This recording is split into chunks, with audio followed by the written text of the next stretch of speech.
Cryptocurrency adalah mata uang digital yang beroperasi secara terdesentralisasi dan memakai teknologi kriptografi untuk keamanan transaksinya. Nah, kenapa cryptocurrency itu bisa diciptakan? Sejarah awalnya, itu para pelopor atau penggagas mata uang kripto ini punya pemahaman bahwa mata uang fiat atau mata uang kita sekarang ini punya banyak kelemahan ya, yaitu seperti sentralisasi, yaitu uang fiat diatur oleh bank sentral dan pemerintah ya, yang memiliki kendali penuh atas penciptaan, distribusi, dan nilai mata uang tersebut. Keputusan mereka itu dapat mempengaruhi nilai mata uang secara signifikan dan menyebabkan inflasi atau deflasi ya. Kemudian kelemahan dalam sistem keamanan. Sistem keuangan tradisional itu rentan terhadap serangan cyber, kebocoran data, dan kecurangan ya. Informasi sensitif seperti nomor kartu kredit dan identitas pribadi itu dapat dicuri atau disalahgunakan. Kemudian kelemahannya pada biaya transaksi ya. Jadi transaksi melalui sistem keuangan konvensional, terutama untuk transfer internasional, itu seringkali melibatkan biaya yang tinggi ya, seperti biaya administrasi dan biaya konversi mata uang. Ini dapat membuat transfer uang menjadi sangat mahal dan sangat lambat. Kemudian kelemahan pada keterbatasan akses. Di beberapa negara atau wilayah, sistem keuangan tradisional mungkin tidak dapat mencakup seluruh populasi. Beberapa orang tidak memiliki akses ke layanan perbankan atau tidak memenuhi persyaratan yang diperlukan untuk membuka rekening bank. Kemudian kelemahan pada sistem privasi. Jadi transaksi menggunakan mata uang tradisional itu seringkali dapat terlacak dan terhubung dengan identitas individu ya. Ini mengurangi tingkat privasi dalam melakukan transaksi keuangan. Nah, dari berbagai kelemahan mata uang fiat atau mata uang tradisional, mata uang kripto ini diciptakan untuk hadir untuk nawarin solusi ya, supaya setiap orang bisa melakukan transaksi secara bebas tanpa harus dikendaliin oleh siapapun dan punya jaringan yang bisa ngedokumentasiin setiap transaksi secara otomatis tanpa harus ada campur tangan dari institusi yang mengatur dan mengolah seperti bank dan institusi keuangan lainnya. Ide awal mata uang digital berbasis kriptografi ini sebenarnya sudah ada loh. Itu namanya DigiCash ya, yang dikembangkan oleh David Chaum pada tahun 1990-an. DigiCash menggunakan kriptografi untuk mengamankan transaksinya, tetapi ini tidak berhasil ya, dan belum bisa diimplementasikan secara komersil ya. Nah, karena kalau tidak ada yang mencatat setiap transaksi, setiap orang itu bisa menduplikasi uang digitalnya sebanyak mungkin. Jadi, solusinya dari masalah ini itu bisa diatasi pada tahun 2008 ya, di mana saat itu ada orang yang sangat misterius yang menamai dirinya Satoshi Nakamoto dengan mengenalkan sistem blockchain atau rantai blok. Di bulan Januari tahun itu, konsep mata uang kripto dengan teknologi blockchain diluncurkan pertama kali dan dinamakan Bitcoin. Bitcoin ini bisa terdistribusi ke banyak orang karena Bitcoin sudah mempunyai jaringan yang tidak terpusat di satu server ya. Jadi tidak dikelola oleh pemerintah, perusahaan, ataupun institusi tertentu dan nggak ada yang ngendaliin ya.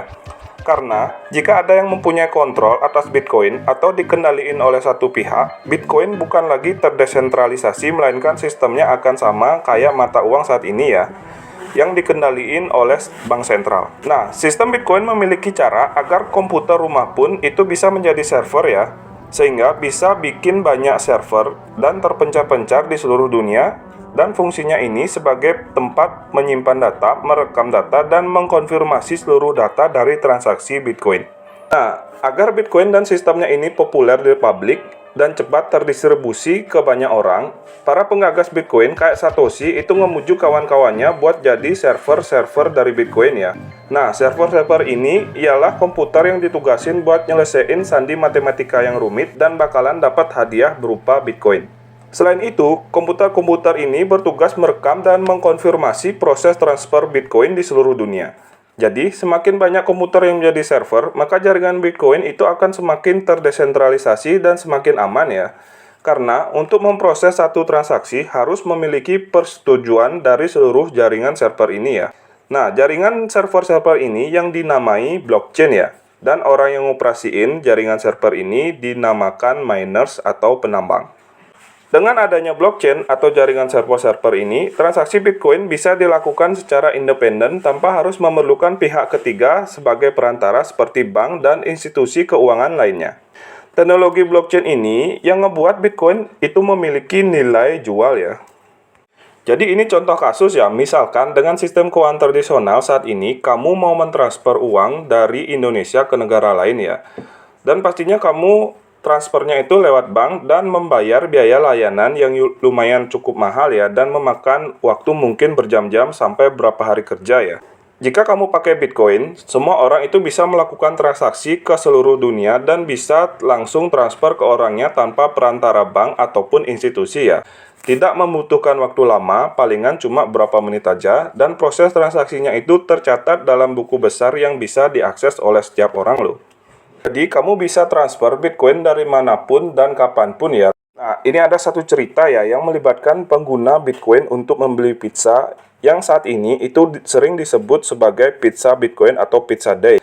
Peristiwa ini terjadi pada tanggal 22 Mei tahun 2010 ya, ketika seorang pengguna Bitcoin yang dikenal dengan nama Laszlo Hanyecz memposting permintaan di forum Bitcoin Talk bahwa dia bersedia membayar 10.000 Bitcoin kepada siapapun yang mau memesankan dan mengirimkan 2 pizza kepadanya. Nah, pada saat itu tuh, Bitcoin masih dalam tahap awal pengembangan ya, dan nilainya itu relatif rendah. Seorang pengguna dari Jacksonville, Florida, itu menanggapi permintaan dari Laszlo ya, dan setuju untuk memesankan dan mengirimkan pizza ke Laszlo ya. Dalam pertukaran tersebut, Laszlo mentransfer 10.000 Bitcoin ke pengguna tersebut ya, dan pizza tersebut dipesan kemudian diantar ke alamatnya. Semenjak saat itu dikenal dengan Bitcoin Pizza Day ya. Kalian bisa bayangkan 10.000 Bitcoin yang dikirim itu kalau dikalkulasikan dengan nilai Bitcoin sekarang, di total dari 10.000 Bitcoin itu sekitar 300 juta US dollar ya, atau jika dirupiahkan itu sekitar 4,5 triliun. Semenjak saat itu, tanggal 22 Mei itu dikenal dengan Hari Pizza Bitcoin ya, dan dirayakan oleh komunitas mata uang kripto untuk memperingati peristiwa tersebut dan menghormati peran penting dari Laszlo Hanyecz dalam sejarah Bitcoin. Kenapa harga Bitcoin ini naik secara signifikan ya? Jadi semakin banyak orang, institusi yang tertarik pada Bitcoin sebagai bentuk investasi, lindung nilai, dan alat pembayaran, permintaannya akan terus meningkat dan menyebabkan lonjakan kenaikan harga dari Bitcoin itu sendiri. Karena Bitcoin sendiri itu memiliki batasan pasokan maksimal sebanyak 21 juta koin ya. Nah, keterbatasan pasokan ini menciptakan sifat deflasi dan memicu spekulasi di pasar. Kemudian didukung oleh adopsi institusional seperti institusi keuangan besar, perusahaan, dan investor terkemuka semakin memperhatikan Bitcoin dan aset kripto lainnya.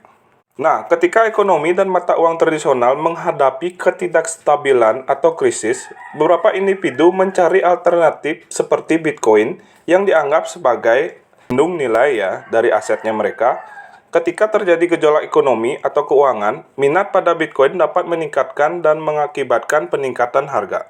Persepsi nilai subjektif juga memainkan peran penting dalam menentukan harga dari Bitcoin itu sendiri ya. Ketika lebih banyak orang percaya bahwa Bitcoin memiliki nilai yang tinggi dan mampu berfungsi sebagai bentuk uang yang baru dan inovatif, minat dan permintaan yang lebih besar akan mendorong harga Bitcoin itu naik secara signifikan. Di Indonesia, pemerintah Indonesia telah mengeluarkan sejumlah peraturan terkait Bitcoin dan aset kripto ya. Pada tahun 2019, Badan Pengawas Perdagangan Berjangka Komoditi atau Bapepti mengeluarkan peraturan yang mengatur aset kripto di Indonesia. Regulasi ini bertujuan untuk memberikan kerangka kerja yang jelas dan mengatur kegiatan perdagangan aset kripto. Terdapat juga upaya untuk meningkatkan pemahaman dan kesadaran tentang Bitcoin di Indonesia ya, seperti seminar, webinar, dan program edukasi lainnya yang diselenggarakan untuk membantu masyarakat memahami teknologi, manfaat, dan risiko terkait dengan Bitcoin. Infrastruktur sendiri terkait Bitcoin dan aset kripto lainnya juga sudah berkembang di Indonesia ya. Bursa kripto atau crypto exchange telah muncul, memungkinkan individu untuk membeli, menjual, dan menukar Bitcoin dengan mata uang lokal ya. Selain itu, layanan dompet digital atau wallet juga tersedia untuk menyimpan dan mengelola Bitcoin. Contohnya, bursa kripto exchange yang sudah lumayan besar di Indonesia seperti Indodex, Toko Kripto, Pintu, dan lain-lain ya. Pemerintah sendiri telah mengeluarkan peraturan bahwa cryptocurrency itu tidak bisa digunakan sebagai alat tukar atau pembayaran ya, selain berfungsi sebagai aset komoditas yang dapat diperjualbelikan.